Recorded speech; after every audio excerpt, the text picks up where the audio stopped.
Hiroshima. Hiroshima. C'est ton nom. C'est mon nom. Oui. Ton nom à toi est Nevers. Nevers en France.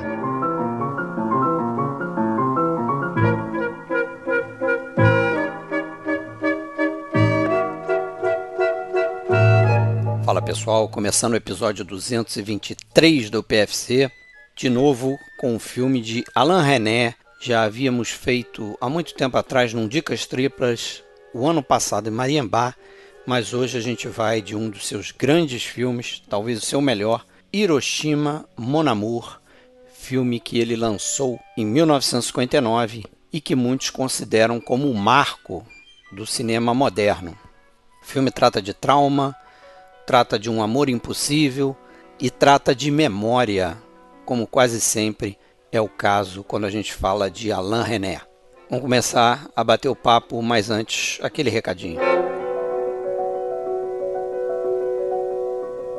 Lembrando sempre, pessoal, que vocês podem procurar a gente em filmesclassicos.com.br, podem fazer uma busca no Spotify pelo nosso nome, Podcast Filmes Clássicos. Estamos também no iTunes, no Deezer e em qualquer outra plataforma que acomoda podcasts. A gente tem um canal no YouTube, só procurar Podcast Filmes Clássicos, lá a gente posta vídeos, tem lives e também a gente coloca o áudio que a gente manda para o feed do PFC. E se você tem iTunes ou Spotify, não deixa de entrar nessas plataformas, deixar 5 estrelinhas pra gente, que isso ajuda muito no algoritmo. E a gente se torna mais conhecido por pessoas que eventualmente possam estar procurando por podcasts sobre filmes antigos.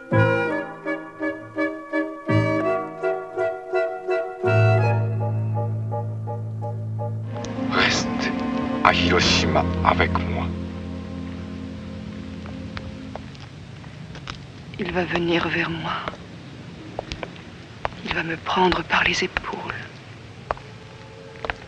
Il m'embrassera. Il m'embrassera et je serai perdu. Bom, galera, vamos começar o papo então para falar desse filme, uma colaboração aí entre França e Japão. Eu, Fred Almeida, falando do Rio de Janeiro. Comigo, direto de Blumenau, temos duas pessoas, mas primeiro o Alexandre Cataldo. Tudo bom, Alexandre? E aí, Fred, tudo bom? Como é que você tá? Tudo bem. Um pouco gripado aí, mas esses tempos são assim, né? Uhum. Tempo de frio. Bom, vocês conhecem melhor isso aí, né? Estão mais Sim. abaixo aí no país. Mas do lado, quase do lado dele ali, né? Tá o William de Andrade. Fala, William, também falando de Blumenau. Saudações, meus caros. Tudo certo por aí? Beleza. Não só o frio a gente conhece bem, mas quem tem rinite sabe muito bem o que é isso. Entendeu? Putz. Nem me Tamo aí, fala. galera da rinite aí. Isso aí, turma da rinite. E com a gente também aqui hoje somos 4 pessoas. Tá o Rafael Amaral falando de Jundiaí ainda, certo, Rafael? Exatamente, Fred. Boa noite para você, ou bom dia, boa tarde, não importa que horário o pessoal estiver ouvindo, mas muito bom estar aqui com vocês novamente, você, Alexandre, com o William também, e poder falar de um filme que a gente ama, meu caro. Um filmaço, mas antes eu tenho que aproveitar aqui o espaço para agradecer o William. Opa. Mandou uma camisa sensacional aí, Olha aí. com os desenhos dele. Certo? Eu recebi em mãos, hein? É verdade. Pois é, Aí. você teve esse privilégio. Eu recebi aqui via Correios. Camisa sensacional. O William que tá fazendo uns desenhos bacanas aí. E Pois pegou é, uma né, loja aí cara? pra estampar. Fala aí um pouquinho aí, só pra gente... Cara, é tudo, como é que eu vou dizer, um efeito dominó, né? Eu comecei a desenhar porque minha noiva mora longe pra caramba de mim, então pegar a escala em aeroporto, pensei, eu não posso levar minha guitarra pra ficar praticando, então eu vou voltar a desenhar. E aí voltei a desenhar e alguém achou que dava pra pegar um design disso aí, inventar estampas de camisetas e fechar uma parceria com o pessoal da Gift Box, t-shirts, né? Legal. E aí eles, cedi alguns dos desenhos meus que eles se interessaram e eles estão fazendo estampas, camisetas sobre cinema ou sobre música e mais algumas outras ideias, algumas tiradinhas aí. E tem dado um resultado bacana, né? As pessoas têm se interessado. Quem faz o design, que é o Joelcio Feuser, ele, putz, tem uma puta visão, é um cara muito criativo, né? E aí eu ganhei essa cortesia de mandar algumas camisas para alguns amigos e mandei essas aí. Vocês receberam uma camiseta do Buster Keaton, né? Isso, Buster Keaton. Maneiro. Que é, acho que, Homem que a não cara ri. aí do... Ah, o Homem que não ri, né? Isso, A escrito cara embaixo do... Smile, né? Isso, é uma Isso brincadeira aí que ele fez lá. Ficou legal. E, pô, legal que vocês curtiram, cara. Massa. Bacana, bacana. Será que teremos de Hiroshima Mon Amour? Olha Difícil, aí. Não, e o Difícil, detalhe é o seguinte, olha a moral, é coleção William de Andrade. Pois é, rapaz, cara. Tem o nome dele, cara. Eu fico até sem... Eu fico até sem graça, porque parece que eu sou artista, né? Parece isso, né? Mas na verdade não é nada disso. Eles é que são gentis demais em dar essa moral aí, porque... Que isso ali é... Além da música, além do cinema, além de conversar também com vocês sobre cinema, é mais uma das minhas terapias, né, cara? Então é isso aí. Legal. Terapia criativa... Você então, para entrar aqui no papo aqui do podcast, você é meio como Alain Resnais, né? Ah, é? O Alain Resnais Como é que é isso? é Alain Resnais, né? Fala Resnais porque tem um S ali. Resnais. Alain Resnais. Porque o Alain Resnais, numa entrevista, quando ele é perguntado se ele se considera um autor, né? Que, como nesse filme aqui ele botou dirigido por Alain Resnais, né? Não um filme de Alain Resnais, como já estava se começando a fazer na época ali. E aí ele diz que ele não... Ele se sente apenas um diretor, não um autor, né? Uhum. Isso é uma coisa que eu sinto também. Não querendo me comparar ao René, pelo amor de Deus, né? Mas tudo é meio que consequência, né? Até, por exemplo, tocar guitarra, pra mim, eu não me considero músico. Mas eu me considero um pesquisador e um arquivista. Então, acho que tocar instrumentos é uma consequência de estar afundado em música, por exemplo. E acho que isso aí ajuda você a entender melhor o que está acontecendo, né? Em termos de harmonia, em termos de divisão rítmica. E com os desenhos é a mesma coisa, cara. Eu não sou desenhista, Mas é interessante enfim, tá ali, que ele né? fala isso naquele contexto. Depois ele coloca também que ele vê o cinema como uma arte coletiva, né? Então, diversas pessoas ali têm a sua contribuição a dar para o que vai ser, no final, aquela peça fílmica, né? Com certeza. Até quando a gente abordou filmes aqui em que a gente já comentou isso, né, cara? Quando a gente gravou o episódio sobre Paris, Texas, tem até uma frase que eu falo, que às vezes até as pessoas vêm me lembrar, que eu falo que Paris, Texas é um milagre feito pelo homem. E acho que é porque tudo ali tá em sintonia. Há filmes que são assim, né? Há eventos coletivos que são assim, né? Como você vai explicar, sei lá, o Sgt. Peppers, por exemplo, né? Existe uma conjuntura ali que acaba gerando uma coisa maravilhosa. E eu acho que isso acontece no cinema, com certeza, por ser uma arte coletiva. Sintonia, né? Sim. Sensacional isso aí. Quer dizer, né? É uma relação entre pessoas, não é só fruto de uma pessoa, né, cara? Pois é. É claro que, assim, um outro autor pode ser mais... Como é que eu posso dizer? Não sei se não quero usar a palavra ditador, mas um cara assim mais ferrenho em defender suas ideias e pode tal. ter Acontece, né? Uma visão Mas- que se impõe mais, né? Pode ter uma palavra final, vamos dizer. Principalmente no quesito assim de funções e dentro da preparação do filme, né? A gente tem casos em que o cara realmente escreveu a história, o cara pensou a história original, escreveu o roteiro, dirigiu, montou. O cara tem, vamos dizer, diversas funções, mas ainda assim ele não constrói o filme sozinho, né? Sim. Ele verdade. depende do cenário, ele depende do compositor, ele depende dos Da atores. direção de arte, né? E direção aqui de arte. talvez seja um exemplo perfeito dessa história toda, porque a gente, pesquisando, a gente sabe que é um filme que não começa com uma ideia do Alain Resnais ou da roteirista, né? Que acabou... Agora, Fred, só acrescentar uma coisa. Nessa história do autor, o mais curioso é que isso contradiz um pouco, justamente como você falou, que estava se começando a fazer na época, estava começando a se falar tanto da teoria do autor, e um pouco na contramão do pessoal da Novelle Vague, que é um grupo do qual ele estava muito próximo, apesar de, né, ter a corrente que entende que ele não fazia parte. Né? Que se orgulha, né, Alexandre? Até por ser aproximadamente 10 anos mais velho do que aqueles caras.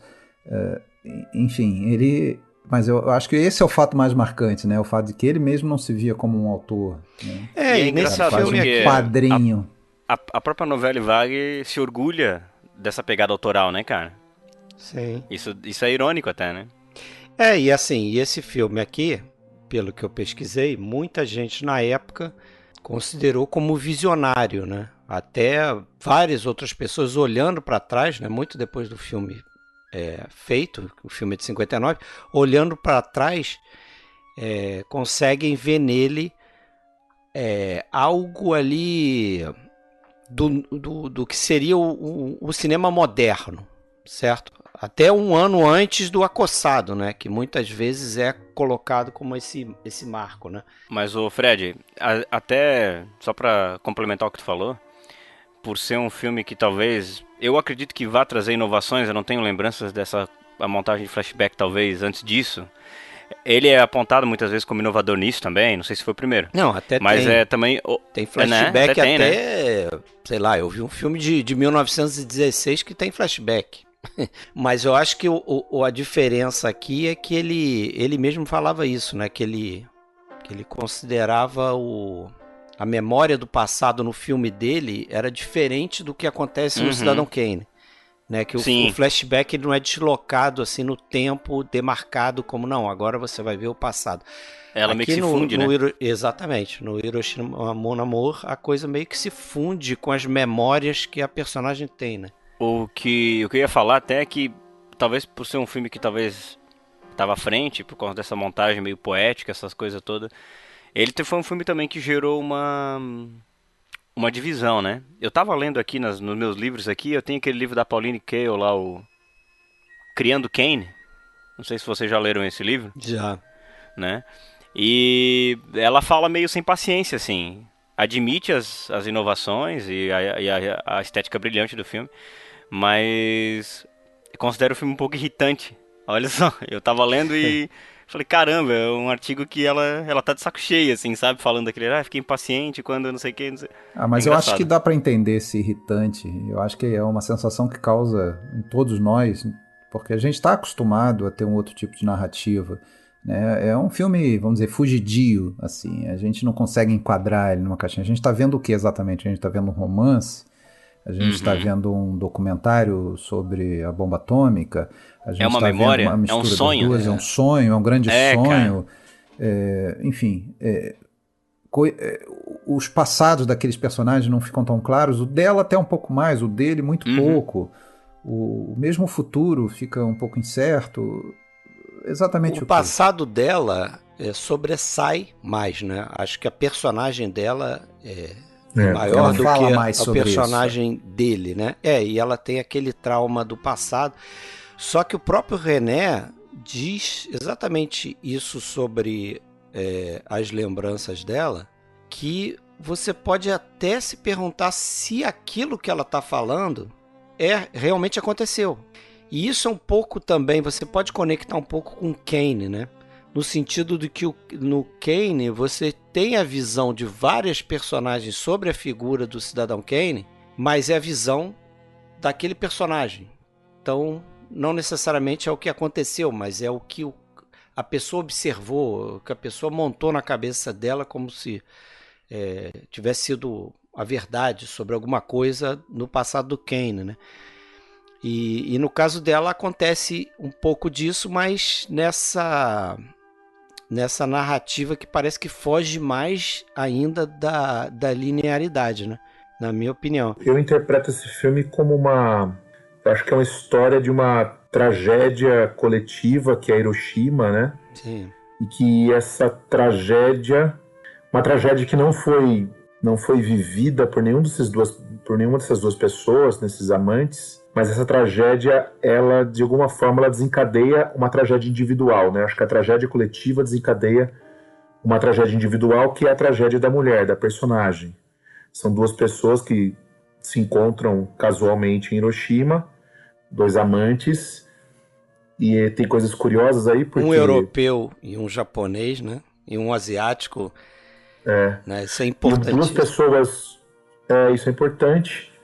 Acho que a presença do japonês é muito importante, porque eu acho que o René também e a Marguerite Duras tomaram esse cuidado, porque como que você fala de uma tragédia que, de certa forma, os dois não estão tão próximos dessa tragédia, né? Então acho que o olhar japonês é importante aí também, você ter um personagem japonês, né?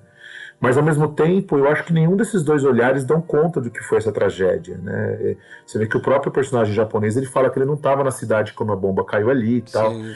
E toda a relação que ela tem com a tragédia de Hiroshima, ela se dá por museu, ela se dá por reportagem, ela se dá pelo próprio cinema, por coisas que ela absorveu enquanto ela esteve ali. Então, assim, nenhum dos dois teve diretamente uma relação com Hiroshima. Mas, ao mesmo tempo, essas duas pessoas, elas vivem numa cidade onde tudo é memória, né? Eu acho interessante isso. Tudo em Hiroshima é memória, né? Você não consegue não estar ali e não pensar no passado, você não consegue estar ali e não pensar na tragédia, né? Essa palavra memória, para mim, é fundamental na obra do René, fundamental. né? Do que eu já vi, assim, porque se você pensar, o ano passado em Mariambá, porra... exatamente. É um filme que eu relaciono muito, cara. É um filme sobre memória. O Noite e Neblina, né? O documentário que ele faz antes, né? Do Hiroshima, ele tá resgatando a memória do que aconteceu ali naquele documentário de uma forma muito inventiva. Aí você pega outros filmes, até, por exemplo, filme que eu não vi, mas eu li sobre, aquele Muriel. Totalmente memória. Né? Você viu, né? Eu vi. Até a guerra acabou. Você pode pensar também no Meu Tio na América. São filmes sobre memória. Meu Tio na América, esse eu vi também. Incrível. Só vou acrescentar mais um, que é um curta dele, de 57, que eu conheci ontem, que é o Toda a Memória do Mundo. Toda a Memória do Mundo. Mundo. Vocês viram. Que ele trata da... Vamos dizer... É um museu, né? Sobre um museu. É a Biblioteca Nacional de Paris. Isso. Um mundo, uma coisa gigantesca, e que, em tese, tudo que está escrito na França, pelo menos, e provavelmente no mundo, tem um exemplar, pelo menos, ali. E é uma rotina, uma coisa absurda, que diariamente chegam milhares e milhares de exemplares que tem que ser catalogados, aquela coisa. Enfim, mas tratando diretamente sobre o arquivamento da memória coletiva, fática. Eu vou além ainda, Fred. Eu acho que duas palavras ou dois temas que definem o cinema do Alain René: a memória, como você colocou, e eu acho que a questão do labirinto. Eu acho que labirinto é uma coisa muito típica do Alain René, né? O Mariambá é um grande labirinto, o Hiroshima também é um labirinto, né? E os filmes dele em sequência são labirínticos, né? Ou seja, filmes em que os personagens estão sempre em ambientes fechados, não ambiente fechado no sentido de ser um quarto, um cômodo, mas são filmes fechados, no sentido de que esses personagens estão sempre vagando por um espaço e parece que não estão conseguindo uma saída, né? Você veja que Hiroshima começa com dois corpos fundidos e a impressão é que os dois, na verdade, são apenas um corpo, né? E tem uma camada espessa ali sobre a pele dessas pessoas, já remetendo à questão da bomba, das cinzas, né? E depois essa pele ela vai ficar mais evidente, ela vai lisa, se estruturar lisa. E suada. E aí a gente vai... Exatamente. Não, mas antes ela fica purpurinada ali, ela fica brilhosa, como se fosse um negócio de pedra, radioativo. Uma atingida, como se ela tivesse sido atingida por uma bomba, né? Agora, sobre esse plano, só uma coisa. Radiação. Aquilo ali remete também muito, lembra muito, e parece que a Marguerite Duras, que a gente ainda vai falar mais, né? Que escreveu o roteiro, ela tinha tido contato com essa história da erupção em Pompeia, tá? Que foi também uma situação em que milhares de pessoas foram, em fração de segundos, reduzidas a pedras, cinzas e cobertas de cinzas. Então, aquela imagem especificamente lembra muito os corpos petrificados em Pompeia, né? Que tem toda a relação, né? Eu me lembro muito do corpo petrificado no Viagem à Itália do Rossellini, né? Exatamente, No do Rossellini, você tem a história também, que é a história de um casal. Quando ela vai justamente ver as ruínas em Pompeia, né? Ela vê esses corpos. Exatamente. A Ingrid Bergman. E esse é um filme, eu acho, eu posso estar, sei lá, talvez vocês discordem, mas eu acho que Viagem à Itália é um filme que é um marco, talvez, de um Dá início pra enquadrar, né? dá pra Um enquadrar no início modernismo. de um cinema moderno, Sim. que eu acho que vai desaguar, vai desencadear e vai chegar no que depois seria o René, do que seria o Hiroshima, até do que seria a própria Nouvelle Vague. Eu penso dessa forma. E eu acho que não é por acaso que esses dois corpos estão aí juntos. Eu acho que tem uma questão aí que a Marguerite Duras, ela escreveu o texto a pedido do René, que ela chamava de os subterrâneos, né? Que ela criava histórias dessas duas pessoas, mas histórias que não foram levadas para o filme. Né? Nem tudo que ela escreveu foi colocado no filme. Mas o René queria saber quem eram aquelas pessoas, o que elas faziam, de onde elas vieram. O background dos Só que quando o filme começa, a gente não sabe nada delas, né? A gente imagina como que elas se conheceram. E eu acho isso curioso, porque depois que elas ganham, digamos, forma na tela, elas começam a perguntar uma pergunta para outra, de onde cidade que você é, tal. E aí elas começam realmente a se conhecerem. Quer dizer, o sexo, ele antecipa o conhecimento. Primeiro eles fizeram bem sexo. Moderno, a relação, ela antes exatamente. A relação na primeira ela é carnal, depois que ela é verbal. E eles não sabem nem, a gente pelo menos não sabe nem o nome deles, né? Não sabe, até o fim a gente não sabe. E eu acho que eles próprios não sabem também, né? Não, também não. Esse filme é tão assim, acho difícil de racionalizar ele, talvez. Da mesma forma como a gente gravou aqueles episódios do Bergman, a gente foi falar sobre Persona, né? Sim. É um filme que tem muitas camadas, tem muitas interpretações e tal.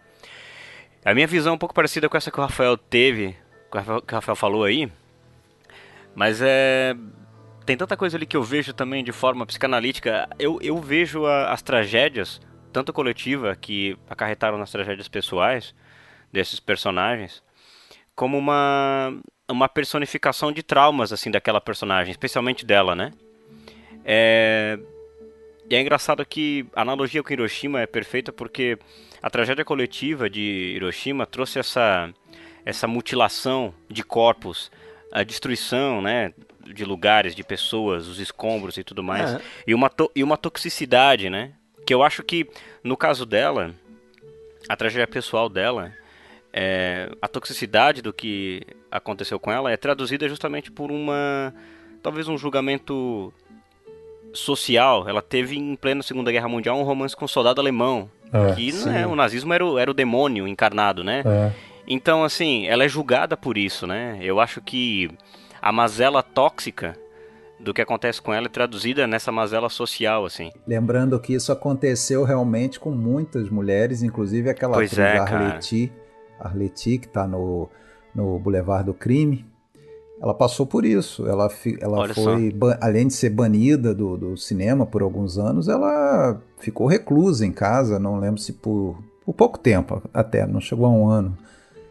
Mas ela caiu em desgraça por ter se relacionado com um oficial alemão. E a questão do corte do cabelo também, né? Também. Pois é, cara. Eu vejo essa questão da tragédia, assim, a tragédia, eu vejo, sei lá, talvez um pouco diferente. Eu vejo a tragédia pessoal dela como uma representação dessa tragédia coletiva e dessa sensação que eu imagino que as pessoas... Porque pra gente é muito difícil tocar nisso, né? Porque a gente está muito distante de uma situação desse tipo, dessa talvez, realidade, né? Dessa realidade. Você imagina o que é passar por um holocausto nuclear, né?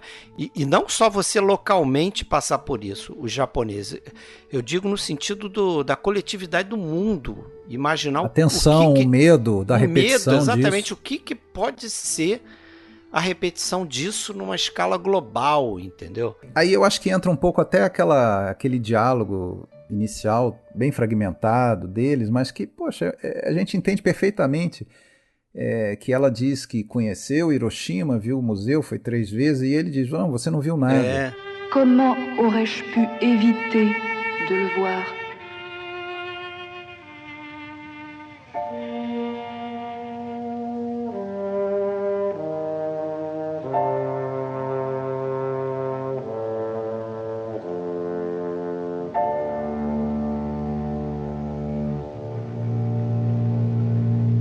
Tu n'as pas vu d'hôpital à Hiroshima.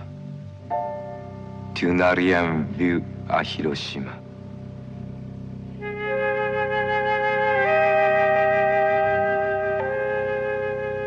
Quatre fois au musée. Quel musée à Hiroshima? Pois Ele próprio também não viu nada, mas ele sentiu diretamente, porque ele perdeu a família. Ela viu menos ainda. E a gente vê isso, na verdade, hoje. É uma coisa atual. Na era das redes sociais, todo mundo se mete a dar opinião sobre tudo. E muitas vezes Perfeito, você cara. realmente não tem condição de opinar Exatamente, sobre algo cara. que você não vivenciou nem de longe.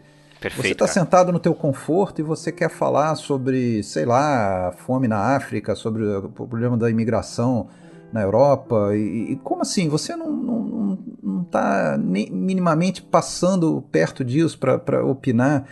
A verdade é que o lance da Hiroshima e Nagasaki, que é algo que todo mundo, né, na escola escuta e lê sobre, é um negócio tão horrendo, que é difícil até você saber o que pensar e o que falar sobre aquilo. Só que é algo que não poderia nunca ter acontecido. A guerra em si já é algo extremamente sombrio, mas aquele evento específico de atirar aquelas 2 bombas em 1945, aquilo ali é algo assim que não dá para você É um terror inimaginável, né, cara? Não dá para apaziguar essa memória. É Não. algo que, assim, como que a vida segue depois disso? Exato, cara. E esse eu acho que é o grande cerne desse roteiro da Marguerite, que até parece que é o que ela falou naquela conversa inicial, né, com o René, que ela falou, você não conseguiu escrever um roteiro sobre a bomba, ou para um documentário sobre a bomba, mas nesse momento as bombas estão circulando por aí nos ares, sendo levadas de lá para cá, sendo construídas, e a vida da gente segue dentro de uma normalidade. Isso não está afetando diretamente a gente nesse momento, assim como aquela população de Hiroshima, 1 minuto, 30 segundos antes daquela bomba explodir, estavam vivendo as suas vidas. Então, esse confronto da vida normal e da tensão e da ameaça. Porque se você parar para pensar, se um país qualquer estrangeiro com poder encrencar com o Brasil, o que impede de alguém fazer uma missão, jogar uma e a gente está aqui vivendo, gravando podcast, daí a pouco explode alguma coisa. Isso parece uma coisa tão absurda e ridícula que eu estou falando, não tão longe, mas pode acontecer. Mas e depois vai ter vida depois disso, né? Provavelmente, porque você vê até aqui no filme como ele mostra já uma Hiroshima que de certa forma está se recuperando em termos estruturais, vamos dizer inclusive assim, né? Usando a tragédia de uma forma turística, né? Mas como se recuperar do trauma, né? Acho que o problema é o trauma, né? E aí você contou essa história aí, e a gente pode até voltar um pouco para entender só como é que o Rafael falasse que eu interrompi ele ali atrás. Sim, Rafael. Não, eu só ia comentar que eu acho que tem uma questão da memória como uma coisa construída, sabe? Uma coisa, assim, parte de também um pouco do nosso imaginário, porque esse filme é um filme que começa com uma negação, né? Ele começa com a palavra, você não viu nada em Hiroshima, quando o amante diz pra ela. E ela insiste que ela viu algumas coisas por lá, só que o que ela viu, eu acho que passa por uma reconstrução, né? E aí que eu acho que as imagens do começo são importantes, porque a gente passa pelo museu, a gente passa pelas imagens de um outro filme, né? que foi feita pelo hospital. Quer dizer, tudo que ela viu foi o que foi colocado para ela depois, né? E ela acredita que ela tenha visto alguma coisa por lá. Então eu acho essa ideia muito interessante. E eu penso que eu acho que na ideia de que ela própria não viu algo ali, né, quando ela cai na real de que ela realmente talvez não tenha visto algo, talvez esse tenha sido gatilho para ela retornar a uma memória passada dela, ao que ela realmente viveu, né? Acho que isso pode ter ocorrido. E a maneira como o René coloca, no momento que ela vê a mão do amante japonês e pela montagem de atrações ali, você volta para a mão do amante alemão. É o flash, né, de memória, como as coisas, né? se colocam de forma tão... esse flash de memória é tão abrupto, né? É um gatilho, né? O filme não é um gatilho. E rápido. Que o filme não precisa... Rápido, um gatilho, e que o filme não precisa ficar nos explicando para onde ela está indo. A gente já entendeu que ela viveu, que ela está revendo uma imagem que ela já viveu, né? Então, há um tempo se sobrepõe sobre o outro, sabe? E ao mesmo tempo, não dá para você dizer que a tragédia coletiva, ou Hiroshima, ou a tragédia individual, Neve, o que tem mais peso? Não acho que dá para você dizer o que tem mais peso nessa história. Acho que as coisas se complementam de uma tal forma que chega aquela sequência que eu acho extraordinária, quando ela está caminhando na rua, e ela olha para a arquitetura de Hiroshima, e a montagem começa a nos jogar para a arquitetura de Neve, né? Os mundos começam a se complementar ali, de que as coisas estão se fundindo de uma tal forma que, eu não sei, eu acho que a gente está também dentro da cabeça dela, sabe? A gente está dentro de uma pessoa perturbada. Sequelada, né? Por essa tragédia. Sequelada. Tanto é que chega um ponto que ele tem que dar um tapa na cara dela porque ela tá perdendo o controle. Ela se recompõe, né? Isso que o Alexandre falou, cara, é um negócio assim que é, porra, tão interessante, velho, porque isso tudo que ele falou sobre a gente seguir a nossa vida, apesar dessas tragédias, é também um ponto que é muito fácil, muito óbvio de você sentir no filme, mas é difícil de verbalizar, de racionalizar isso, assim. E é por essa dificuldade, fazer um parênteses, que o René, por um bom tempo, considerou que era um filme impossível de ser feito. Né? Como que você vai levar isso para a tela? Aí que eu queria chegar, entendeu? Voltar no tempo para justamente explicar como é que eles chegaram nessa ideia, né? Porque o Alexandre contou uma parte, mas o que eu acho interessante aí foi do que eu comecei a falar lá no início, essa questão do autor, né? E o René dá uma entrevista onde ele é perguntado sobre isso, ele responde a repórter, não, me vejo como diretor, na função do diretor, de organizar as coisas como diretor, mas eu tenho roteirista, eu tenho um produtor, que é muito importante, eu tenho atores, eu tenho, né, direção de arte, não sei o quê. Porque, assim, o filme não começa, né, com o René, o filme começa com um pedido dos produtores, da tal Argos, né, são 3 produtores, que tem lá, parece que um crédito com um estúdio japonês e que eles precisam utilizar esse crédito, eles precisam fazer um filme, gastar esse dinheiro, né? Isso aconteceu com a Itália também, né? Eu não sei se você lembra que a gente já a gente comentou isso. Por conta da guerra, que até por isso estúdios americanos começaram a filmar na Itália. Eles precisavam usar recursos que estavam presos lá, né? E aqui é a mesma coisa. Aí você tem a figura de um dos grandes estúdios japoneses, né, que é o Daiei.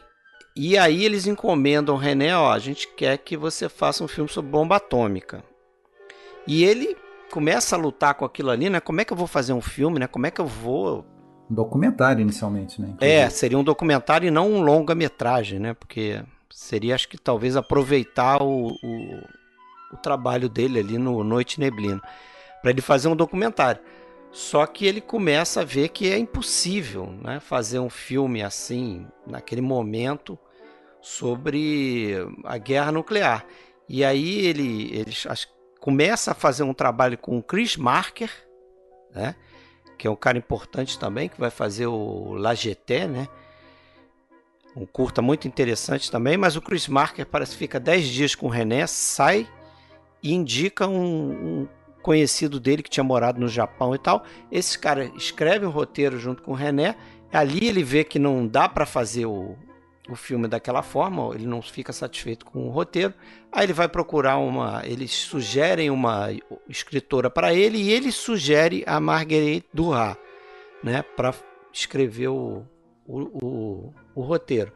E aí tem essa história que o Alexandre fala, né, que eles meio que se reúnem, depois de um longo papo eles decidem que realmente não dá para fazer um filme sobre a bomba atômica, e aí vem essa conversa, né? Mas, a gente está conversando aqui, tem avião aí carregando bomba para tudo quanto é lado, e a gente está tomando um chazinho aqui como se nada tivesse acontecendo, né? O mundo está sob perigo e a gente está aqui agindo normal. E aí sim é que eles decidem fazer isso que eu acho brilhante, que é de colocar essa questão da bomba atômica no pano de fundo, né? Então vai ser uma história de amor impossível, né? Entre uma mulher europeia e um homem asiático, um japonês, né? Isso não é por acaso, evidentemente. Como não é por acaso ela ter tido uma relação com um alemão, né? Como vocês falaram aí. Lembrando que por conta daquela questão dos fundos, da obrigatoriedade de usar esses fundos, ficou acordado que o filme seria filmado parte lá, parte na França, parte no Japão, parte na França, com equipe nos dois países e com um protagonista francês e um japonês, né?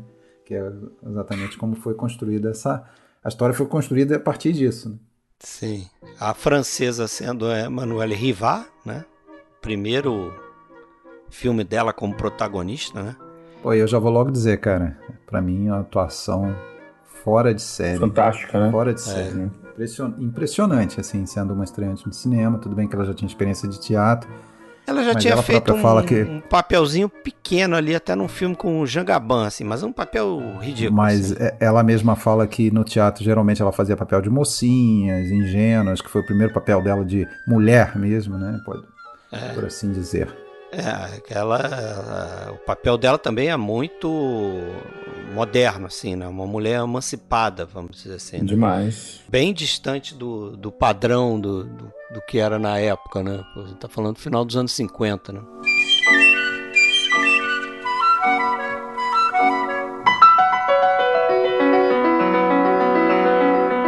Fred, aproveitando a questão do roteiro que você citou, da Marguerite Duras, eu acho que é interessante citar também que o René, ele preferia, né, ele fala isso em entrevistas, inclusive, que ele gostava mais de roteiros mais literários do que roteiros mais técnicos, né?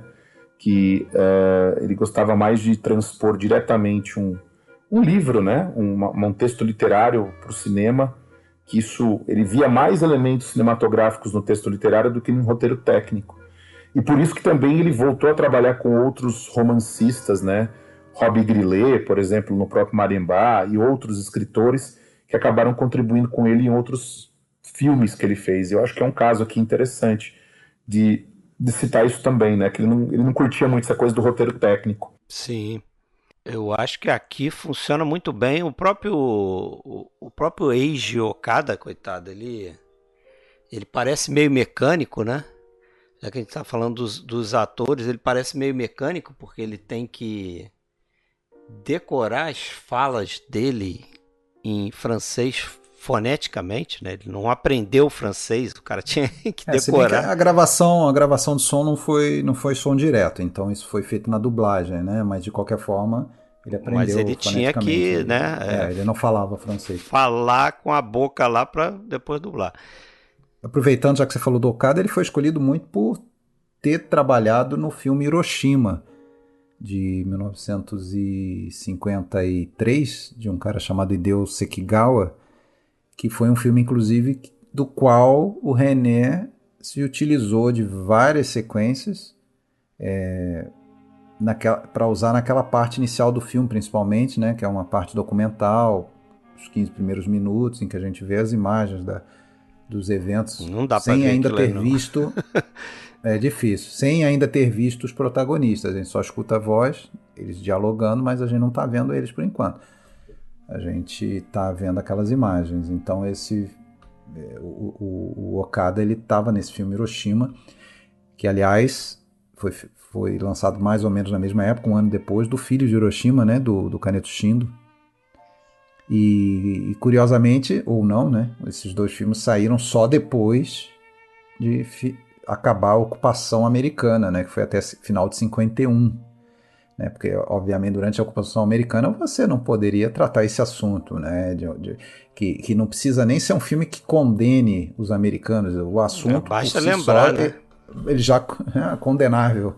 Então, ainda que não seja tendencioso, ele né? Simplesmente relatar esse fato. Mas e até aí, isso os americanos forem embora, pronto. É interessante esse início, né? Porque passa por aquele plano fechado ali dos corpos dos dois ali, né? Meio que uma junção ali dos dois, né? Eles estão entrelaçados ali. E depois entra nessa sequência de imagens que ele mistura imagens de realidade com um pedaço desse filme que você citou, né?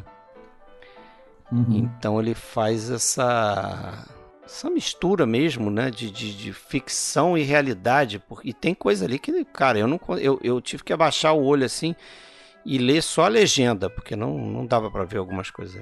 É curioso que a personagem da mulher, ela é uma atriz que está lá em Hiroshima para rodar um filme sobre a paz, um filme que também trata sobre, né, naturalmente, indiretamente sobre o evento da bomba. Então, de alguma maneira, você pode imaginar que é como aquele filme de 52, 53, que é um filme posterior a alguns anos, recentíssimo, né? 7, 8 anos depois, tratando aquele tema.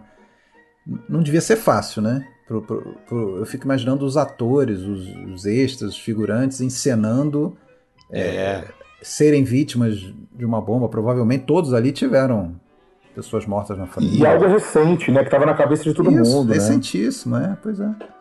Tinha nem 10 anos, né? Esse negócio dela tá até rodando um filme sobre a paz é uma coisa meio... ou totalmente metalinguística ali, né? É um negócio que funciona de forma até metalinguística. Agora, a própria Duhá sugeriu ao René que o ator ele deveria ser um japonês, mas com feições não tão japonesas. Realmente, ele é um cara que tem umas feições mestiço, mestiças, assim. E eu acho que cai bem nesse papel, né? Porque até pela própria relação com a francesa, né? Ele não você vê que ele é meio que um cidadão do mundo. E depois isso meio se repete naquele outro japonês no final do filme que chega para conversar com ela no bar. Ele chega falando inglês e tal, né? Vamos dizer, um japonês modernizado. Todo lugar do mundo tem um bar chamado Casablanca. É impressionante, né, cara? Fala sério, né? Mas ali é de propósito, né? Porque é propósito, totalmente. É mais um caso de amor impossível, né? Algo que não se concretiza, né? No Casablanca, o amor lá do Rick... Sobre um fundo de tragédia, e da né? Ilsa, isso, exatamente, com o pano de fundo da Segunda Guerra, né? Que ali não é diretamente Segunda Guerra já acabou no Hiroshima, né? Mas a lembrança, a memória tá ali, né? Por tudo isso que a gente já falou.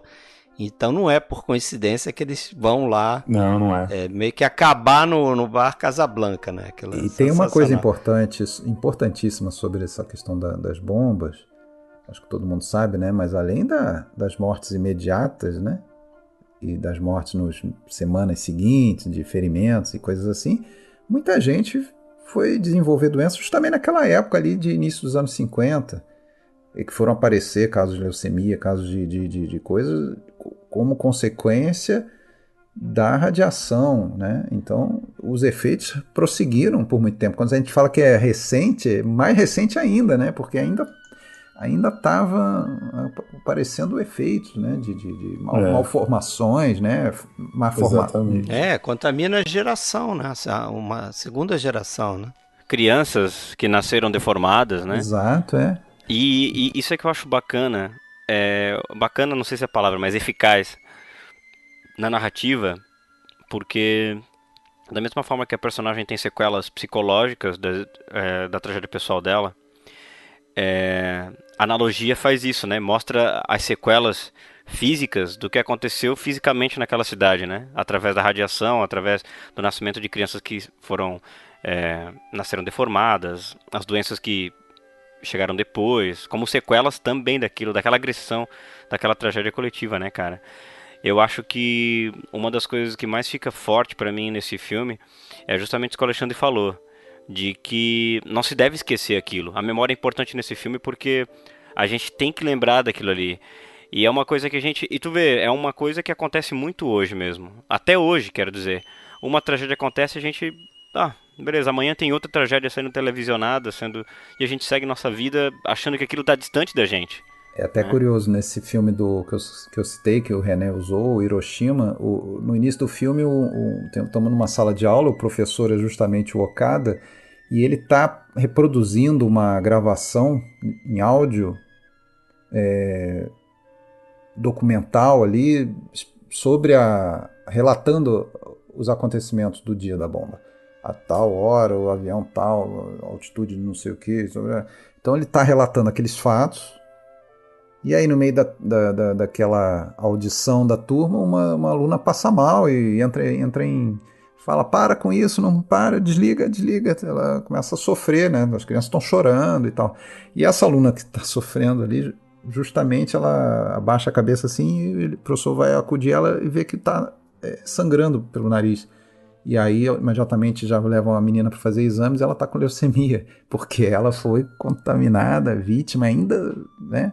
Tipo, 7, 8 anos depois. Então, assim, a coisa que estava sendo tratada já como uma memória, já como um relato histórico, na verdade, Muito ainda não, vivo ali, né? ainda está Ainda vivo, ainda se tem fazia um presente, efeito né, concreto naquela própria cena ali, né? Eu acho que pra mim a grande sacada desse roteiro, dessa narrativa, é justamente isso, assim. Como é que a gente consegue, né? Seguir em frente diante de uma coisa dessas, né? Sim. É foda, ele é muito. Mas assim, o que fazer? Mas ao mesmo tempo, como esquecer, né, cara? É aquela coisa que eu acho que está no cerne, exatamente, está no cerne do filme. Eles estão meio que, ela principalmente, divididos entre a necessidade de você lidar com esse passado, você lembrar Seguir em e frente, lidar com né? ele, e ao mesmo tempo de esquecer. E tem muito a ver com aquele filme que você adora, né? Com Jim Carrey. Brilho Eterno de uma Mente Sem Lembrança. Brilho Eterno, que tá muito no cerne. Também aquela coisa assim, tem situações que você preferiria esquecer para não sofrer, mas pô, que tristeza se você apagar as únicas memórias que te sobraram de certa coisa, né? É um negócio meio paradoxal, né? Paradoxal, né? Porque ao mesmo passo que é uma lembrança dolorida, você também aprendeu com ela, né? Ela também forjou teu caráter em algum nível, né? E aqui, assim, ao mesmo tempo que é uma lembrança, uma memória, como a gente falou, o René, ele coloca algo de talvez premonitório nessa história toda também, né? Porque vocês vão lembrar que há uma frase dela que é muito emblemática no filme, que ela cita lá que isso vai acontecer de novo. Uhum. Écoute-moi, je sais encore, ça recommencera. 200 000 morts, 80 000 blessés en 9 secondes. Ces chiffres sont officiels. Ça recommencera. Il y aura 10 000 degrés sur la Terre, 10 000 soleils, dira-t-on. L'asphalte brûlera. Un désordre profond régnera. Une ville entière sera soulevée de terre et retombera en cendres.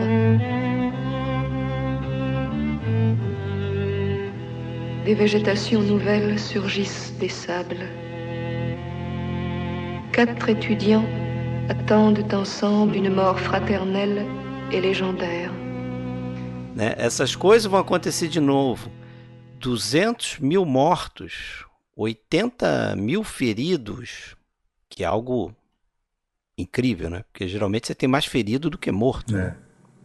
Mas no caso da bomba atômica, 200 000. E ela fala, isso é fato, é verídico, é registrado, né? Não é um número jogado aleatoriamente. Então há também aí que eu acho que ele captura essa angústia da sociedade ali naquele momento, de olhar que, cara, isso pode acontecer daqui a pouco, alguns anos pode acontecer outra Hiroshima, outra Nagasaki, né?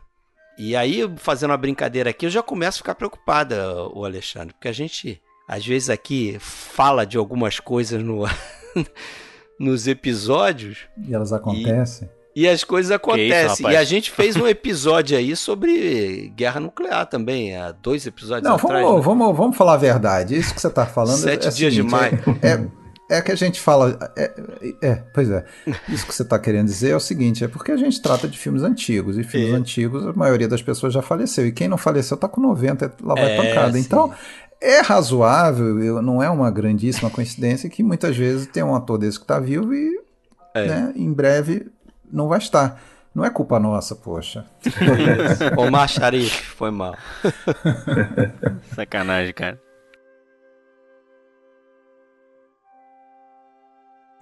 O René, ele tinha um pouco essa... Já nos curtas, né? Porque, na verdade, ele começou a fazer curtas em 48 ou 47, né? Vários curtas, assim, sobre artistas, né? Sobre Van Gogh, sobre o Gauguin. Tem um curta dele, Guernica. E ele já nesses curtas, muitas vezes, recebia uma encomenda para fazer uma determinada coisa e dava uma desviada, né? E acabou sendo o que ele fez, né? Que ele recebe uma encomenda, um pedido para fazer um curta documental e sai com um longa semi-documental, você pode até dizer, mas muito ficção. Né? Eu acho que ele não queria mais fazer o que ele tinha feito já no Noite de Neblina, né? Acho que ele queria ir para um outro lado, né? Ele queria ir para um outro caminho ali. Ainda que esses filmes tenham uma relação grande, né? Essa coisa que eu acho que todos nós aqui, que a gente comentou antes da gravação, a gente, vamos dizer, chegou num estágio de cinefilia e tal, que a gente quer ser instigado pelo filme. A gente quer completar as lacunas sozinho, a gente quer pensar, a gente quer participar da compreensão, a gente não quer que entreguem pra gente tudo de mão beijada. E o René declaradamente quis isso. Ele faz um filme que ele não queria depois ter que explicar o filme. Até tem uma entrevista que alguém pergunta para ele, né, o que você quis dizer? Não, eu acho que não cabe a mim dizer o sentido. É um filme que... O espectador tem que colocar a interpretação dele. Né? Ele é convidado a participar, né? Porque ainda que em realidades diferentes, em épocas diferentes, todo mundo tem as suas tragédias do passado, as suas perdas e tudo, e também tem a sua vida que segue, e você tem que concatenar isso. Aliás, eu acho esse negócio dos flashes de memória, aquele da mão, né, é muito mais realista do que os flashbacks tradicionais do cinema, né, em que entra ali a fumacinha, a tela e vem... A transição, né? Transição em meia hora de uma... Ninguém para a sua vida para ficar meia hora pensando no passado. São os flashes mesmo que surgem, né? Você vê uma imagem, lembra de alguma coisa, depois volta pro hoje. O flashback ali aí tem tudo a ver com o que você está falando. O flashback dessa forma... de você entrar, tem a fumacinha, você entra no passado, é um recurso para você contar o passado do personagem, né? Para você situar o espectador naquela história para depois, sei lá, retomar alguma coisa, que você entender que aquilo que no presente está acontecendo foi porque no passado aconteceu isso. Aqui nesse filme não é o caso, né? Como você bem disse, como o René falou, né? Que ele quer que os espectadores interpretem o filme dele e cada interpretação é válida.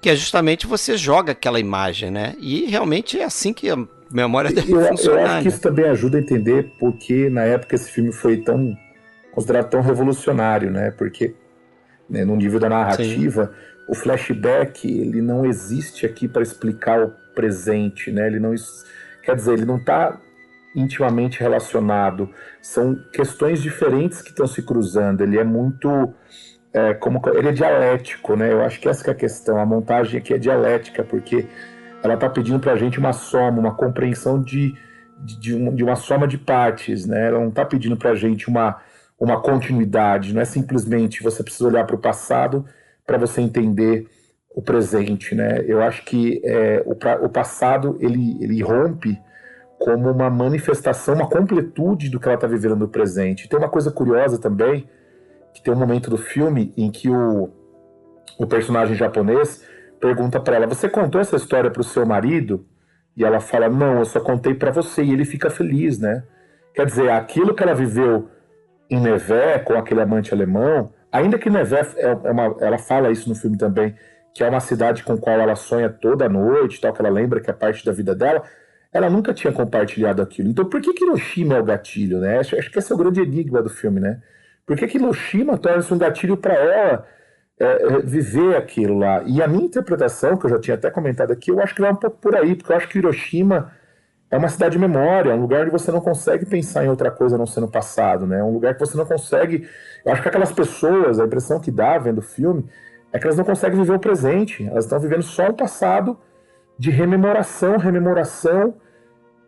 de medo, de pavor e de um estado em que você precisa lembrar constantemente de algo para que aquilo não se repita mais, né?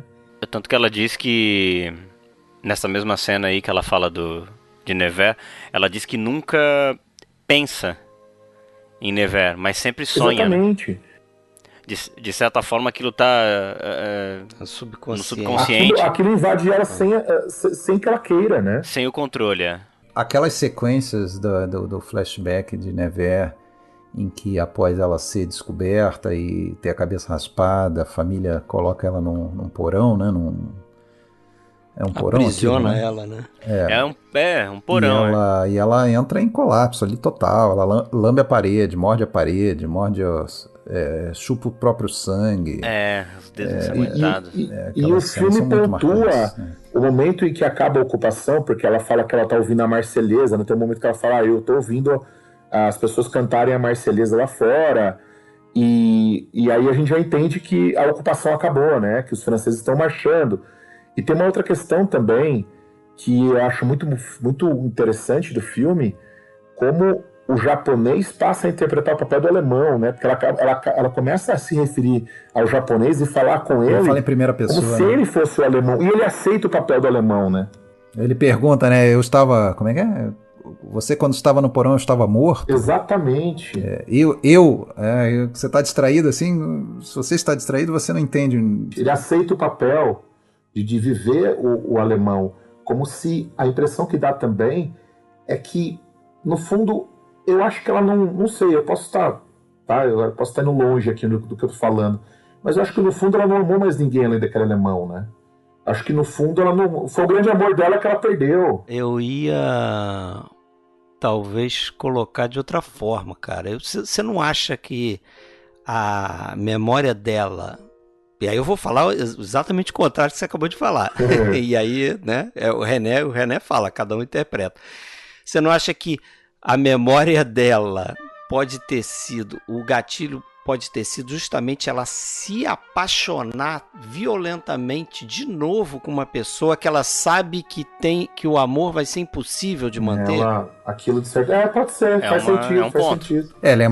Lembrando que a gente aprende de maneira fragmentada de que ela é casada, tem filho, um filho. Se eu não me engano, provavelmente é um casamento. E ele também, né? Ele também, mas provavelmente ela casou quase... não vou dizer por obrigação, mas ela casou um casamento que foi conveniente para ela iniciar uma nova vida depois de virar uma pária lá na cidade, na Nevers dela, vai para Paris, né? Foi mandada para Paris, enfim.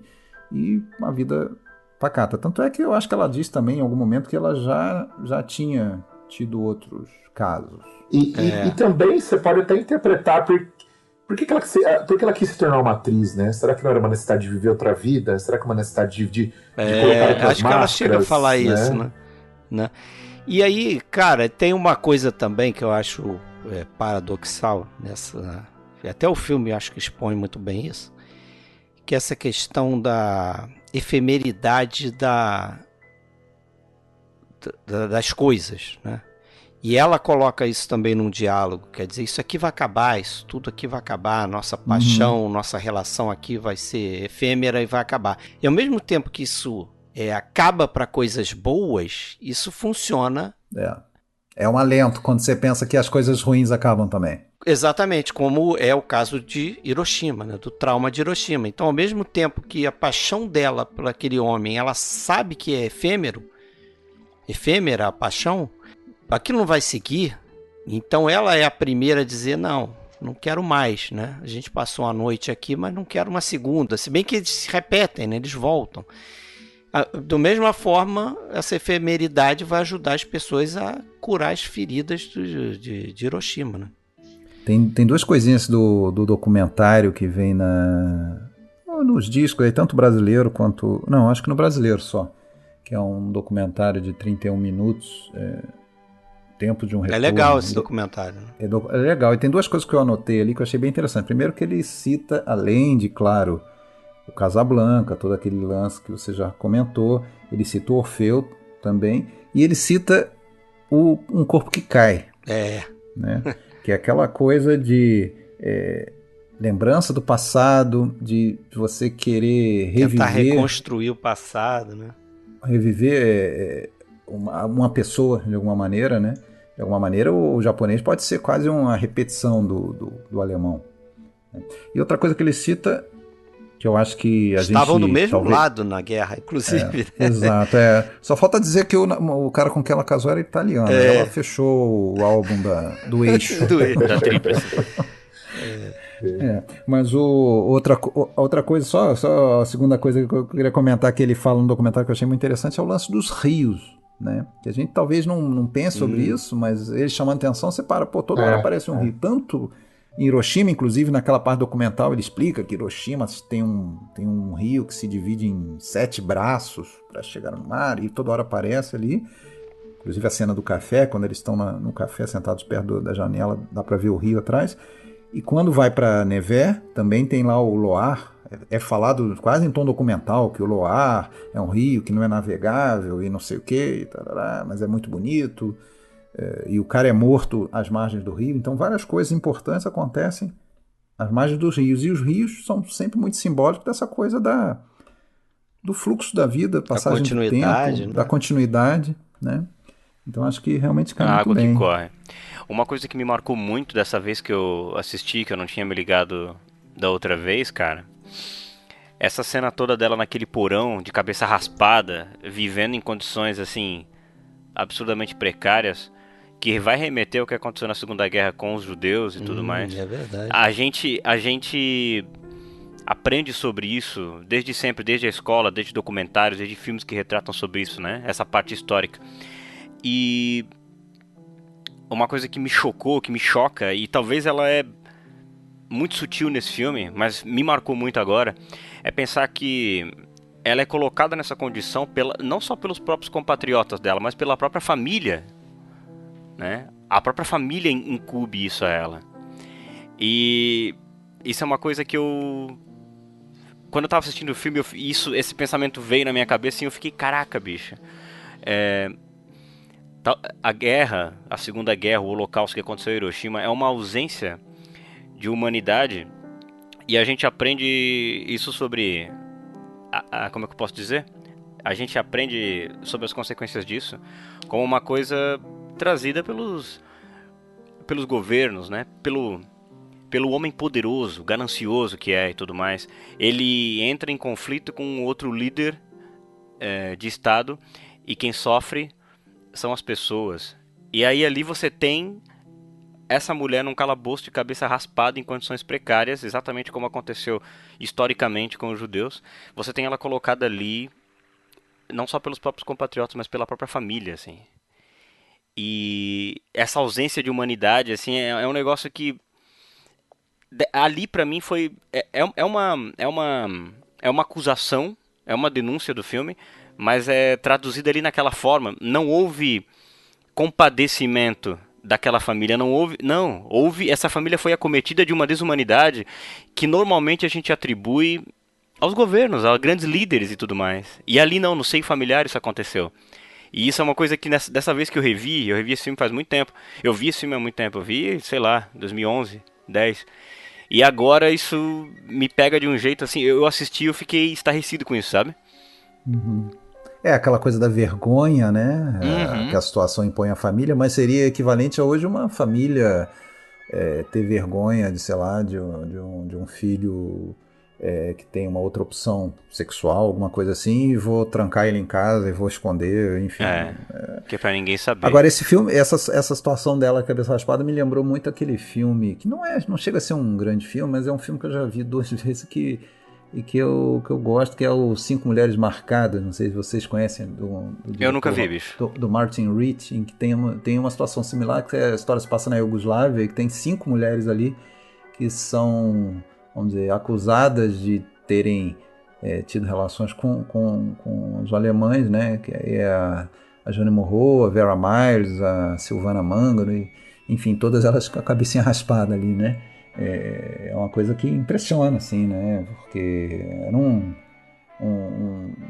castigo feito pelos próprios partisãs, né? É chocante, né, cara?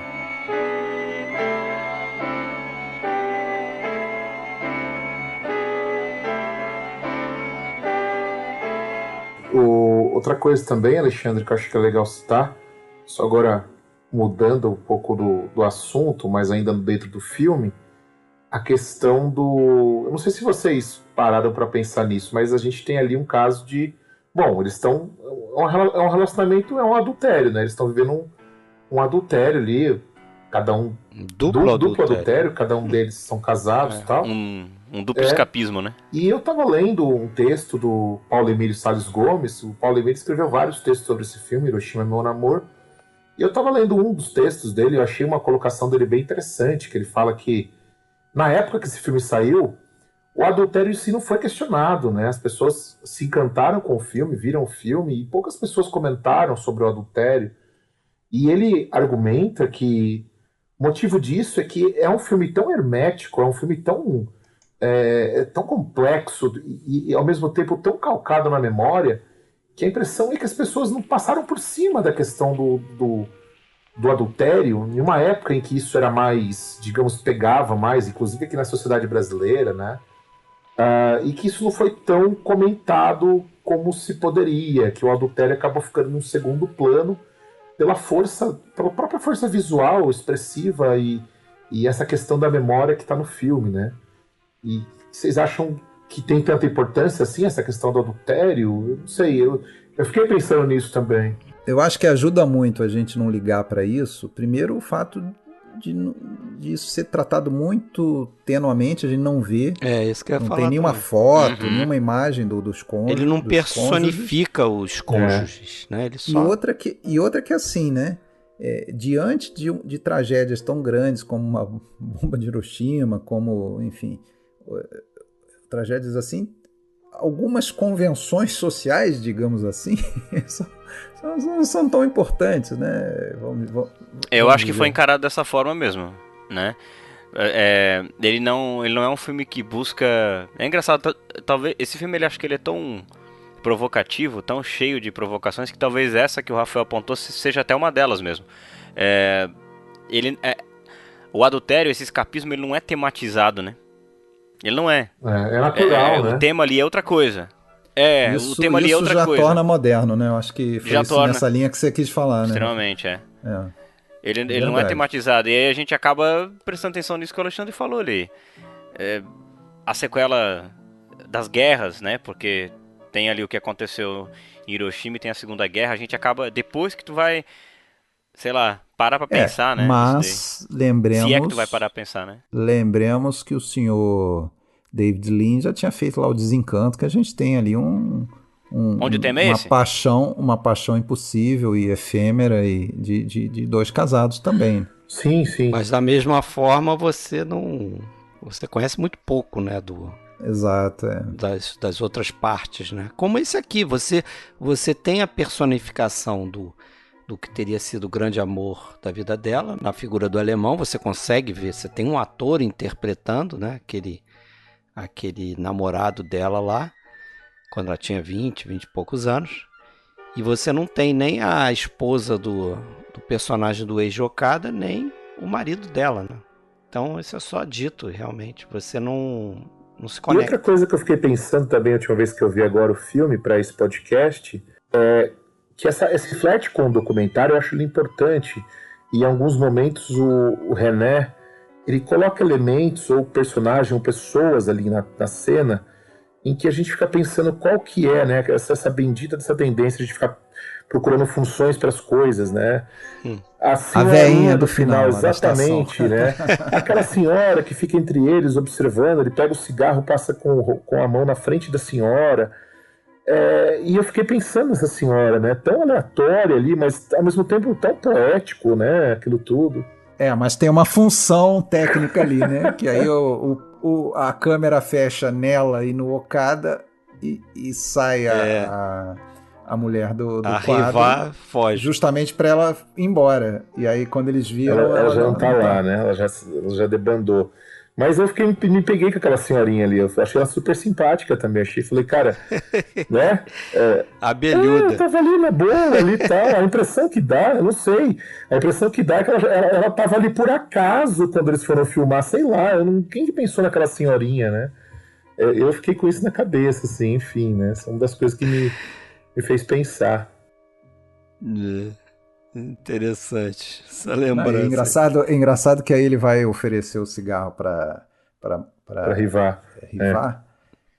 E põe o braço quase na cara da a senhora fica só olhando para ele. Eu pensei, nem para oferecer um para ela também. Quem é essa moça? É bem interessante.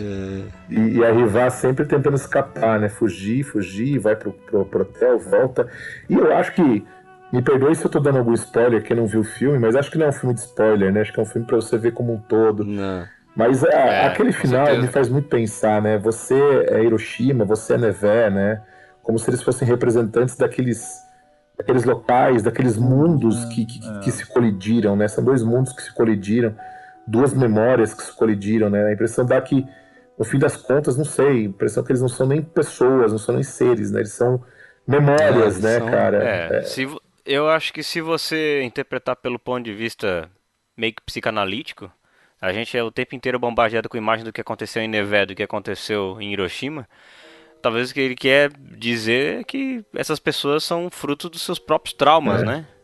De que, sei lá, talvez se perderam nisso, ou foram sufocadas por isso, ou vivem na maior parte da sua vida esses traumas, talvez, né? Você é Nevers, você é Hiroshima. Você não vive fora daquele espaço, né? Aquilo te transforma de alguma forma, e não talvez. E você também não tem a resolução sobre a continuidade daquilo ali, né? Vai continuar?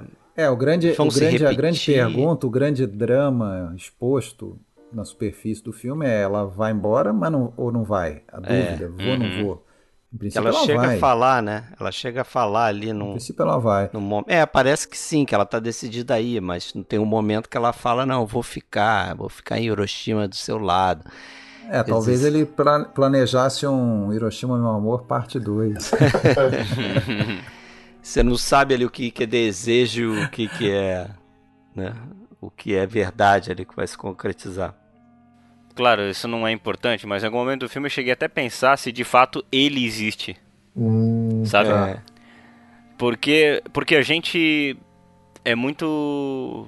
Embora eles troquem ideia o tempo inteiro, ele tem uma função meio que mais racional, vamos dizer assim. Mas a velhinha viu ele, não esqueça disso. Você já tá indo para um lado sexto sentido. Já tá indo para um lado sexto sentido. A velhinha conversou com ele. Vai ver que essa é a função da velhinha. Dizia, não, ele existe. Porque realmente, se você observar, com quem mais ele se relaciona? Só se relaciona com ela, né? Vai ver que a velhinha não existe também. Pode ser. Boa, Alexandre. E outra... Os traumas que são colocados na tela, as experiências colocadas na tela, são dela, né? Sim. E isso faz tu questionar até a importância dele na trama, talvez ser essa voz do consciente, assim. Não sei. Mas em um momento... E quando eu às vezes paro pra pensar, eu penso isso também, sabe? Chego a pensar, será que esse cara... Não é uma coisa que o consciente dela criou? Mas aí, cara, na minha cabeça passa o seguinte, aí a importância da Marguerite Duras, né? Porque certamente a visão feminina veio dela. Né? Essas memórias, essa força dessa mulher nesse filme, né? Do personagem da Riva, eu acho que se deve ao que provavelmente... saiu lá do que sobrou do que a Duras escreveu pro roteiro, entendeu? Inclusive tem aquele livro, eu acho que o autor é James Monaco, não é isso? Acho que é. Não conheço. James Monaco, Alain René. Eu li o capítulo sobre o Hiroshima e ele chega a dizer que um filme era o filme da Marguerite Duras, escrito por ela, e outro filme foi o que foi filmado por René. Não é exatamente a mesma coisa. Eu acho que essa visão feminina dela, sem dúvida, mas de alguma maneira ele sabia, talvez, que o filme não podia se sustentar só nisso, né? E que precisava, não podia se afastar tanto assim do evento histórico. Eu acho que então a personagem do japonês ganha um peso maior também, apesar de não sabermos tanto do passado dele. Porque ele é uma figura bem curiosa, assim, né, cara? Sim, tem um lance um pouco. Ele trabalha, não sei, parece uma coisa meio que relações... Não, ele é arquiteto, né? Relações diplomáticas. Ele é arquiteto. E tem a questão de figurino também, né? Ele tá sempre de roupa escura e ela sempre com aquele uniforme de cena, da enfermeira da cena dela, né? mesmo quando ela não está atuando. Né? E eu acho o fato dele ser arquiteto bem interessante, porque a arquitetura tem uma importância ali muito grande, a reconstrução, né? Dá para pensar muita coisa. Se você pensar que é um contraponto entre um arquiteto e uma atriz, né? Então, qual o desempenho dessas duas pessoas em um mundo em reconstrução, né? Então, tem muita coisa interessante para pensar aí também, né? Várias interpretações. Exatamente. Agora, o filme, apesar de não existir mais a ocupação americana no Japão, ele ainda assim ele sofreu uma certa pressão do governo americano. Né? O filme foi a Cannes em 59, mas acabou sendo excluído da concorrência oficial. Ganhou um prêmio, da crítica, né? Da crítica internacional, o FIPRESS, né? Aquela sigla lá. E a Marguerite Duras, ela foi indicada a roteiro no Oscar, né? Sim, pelo que eu me lembro foi. Oscar, eu acho que disse. A repercussão desse filme foi uma coisa incrível, né? Não só lá fora, como no Brasil. No Brasil ele chegou um ano depois, chegou nos anos 1960, mas foi um dos filmes mais discutidos, debatidos e comentados naquela época, né? Na França, a recepção foi tão forte que a revista Cahiers du Cinéma fez uma mesa redonda com seus redatores, tal. Godard participou, Rivet, o Domarchi. Essa edição saiu em 59 e eles se viram meio que obrigados a discutir o filme, porque aquilo parecia meio que um alienígena ali, os caras estavam tentando entender, e eles acabaram, né, notando relações com o próprio Eisenstein na questão da montagem, acabaram voltando para os filmes passados do René para tentar entender o Hiroshima, o que o René queria com esse filme, né? E no Brasil também foi um debate crítico enorme. O Glauber Rocha escreveu sobre o filme. Enfim, tem muito material para crítico interessante. Eu estava com material de uma amostra do Sesc de bom tempo atrás, e é curioso que ele até tem um título aqui, como é que é? 1959, né? Um ano... Agora eu não estou achando aqui o título da coisa, mas era justamente 1959, o ano mágico do cinema francês, porque a gente tem o Acossado do Godard, a gente tem Os Incompreendidos do Truffaut, a gente tem o Pickpocket do Robert Bresson, e tem um outro que eu ainda não vi, que é o Quem Matou Leda. Você certamente viu, do Chabrol. Do Chabrol. Um filme dessa mesma época. Sim. E o Hiroshima. Então, imagina tudo isso chegando. Vamos pensar na crítica dos Estados Unidos. É similar ao que eles tinham vivenciado uns 7 anos antes ali, ou mais, com a chegada daquela leva japonesa, do Rashomon, A Vida de Oharu, e tantos outros. E ao mesmo tempo, Alexandre, eu acho que hoje, pelo menos acho que hoje fica mais claro pra gente. Eu não sei se eu consigo enquadrar o Hiroshima como um filme novela vague. Eu acho que não sei, eu acho que o René não está dentro do que eu entendo como novela vague, no sentido de um cinema, claro, né, é um cinema moderno, sem dúvida nenhuma, é um cinema novo, digamos assim, como a gente não viu, mas se a gente analisar o estilo e a forma dos típicos cineastas da novela vague, e de onde eles vieram, como eles se formaram, o René não está entre esse grupo, né? Não sei, eu meio que desassocio. Ele mesmo desconversava sobre isso, né? E ele dizia que o que ele fez foi nada mais do que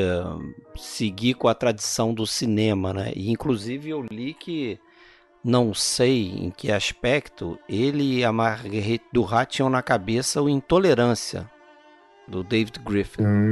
Interessante. Acho que esse foi um dos pontos de partida deles, né? Interessante. Agora, me recorda uma coisa, Rafael, você que prepara sempre umas listas magníficas. Eu lembro que você fez um bom tempo atrás de melhores filmes de estreia. O Hiroshima estava nesse longa... Tinha que estar. Tá sim, cara, tá sim. Eu não me lembro. Filme de ficção, eu não lembro, né? Eu não me lembro em que posição que eu coloquei, mas tá sim. De longa, né? De longa, porque não era a estreia dele como um todo. Estreia mas nenhum longa-metragem, certamente. E, cara, e quando você para pra pensar, né? Tudo bem, o cara já tinha feito uma porção de curtas, mas, pô, Para um filme de estreia é e é bom muito demais, ousado, né, cara? É muito ousado. Né? É um bagulho poderoso, cara. E dá pra dizer que é o melhor dele? Dá pra dizer que é um efeito eu Orson gosto Welles, mais. assim, que Eu gosto mais do Mariambá. Eu ia dizer que eu gosto mais do Hiroshima, cara, do que o Mariambá. Mariambá é foda. Eu acho que eu gosto mais do Hiroshima. Eu acho mais forte. Revisto agora. O Mariambá é um filme que eu gosto bastante, mas assim, revendo Hiroshima agora foi uma experiência foda, Inclinou, cara. Eu vou ver em breve, vou rever Difícil, o Mariambá, que eu vou fazer um episódio com o Hugo, mas... Ou talvez eles nem sejam comparáveis, mas sei lá. Que a gente já tratou no PFC num Dicas Triplas, né? Talvez até de uma maneira injusta merecia um episódio, né? Eu até diria que a gente não pode esquecer que o René também fez outros filmes que não devem nada, eu acho, a esses dois, né? Eu citaria o Providence, que é um filme dos anos 70, que é extraordinário, que lembra muito Cidadão Kane, inclusive. É incrível esse filme. E o Meu Tio da América, eu revi recentemente também. Olha, que filme espetacular, que filme... O Meu Tio da América eu vi, gostei e fiquei com vontade de rever. Assim. É um filme magnífico. Eu vou passar por ele de novo. Mas eu não sei se eu colocaria do lado desses dois, não. Mas é um filme muito bom. Providência eu vi, mas eu confesso a você que eu teria que rever, porque eu não curti tanto. E também é sobre memória, né? Alexandre, respondendo sua pergunta, o filme tá na lista sim, tá? Tá em segundo lugar, só tá perdendo pra Cidadão Kane, tá? Tá Cidadão Kane... Então tá no lugar certo. Vejam no blog Palavras de Cinema, certo? Vou até falar o top 5 aqui, ó. Cidadão Kane, Hiroshima, Meu Amor, Falcão Maltês, O Atalante em quarto lugar e Obsessão do Visconde em quinto lugar. Olha só, listão, hein? Só coisa fina, cara. Beleza. Só coisa boa. Coisa fina. Mas é isso, senhores. Vamos encerrar. Acho que tá legal, ficou bacana. Espero que nossos ouvintes gostem. Que não é um filme muito fácil de se aprofundar, né? Eu acho que a gente foi na medida certa. Só não esqueçam de uma coisa: vocês não viram nada de Hiroshima. Isso. É isso aí. Valeu, Rafael, pela participação. Valeu, meu caro. Muito obrigado pelo convite. Prazer enorme estar aqui conversando com vocês. Espero encontrá-los em outros podcasts aqui. A Alexandre, William e, claro, né, meu amigo Fred, falando do Rio de Janeiro. Um abraço para vocês. Valeu. Valeu, William, pela tua participação. Valeu, gente. Valeu, cara. Valeu, galera. Abraço. Abraço.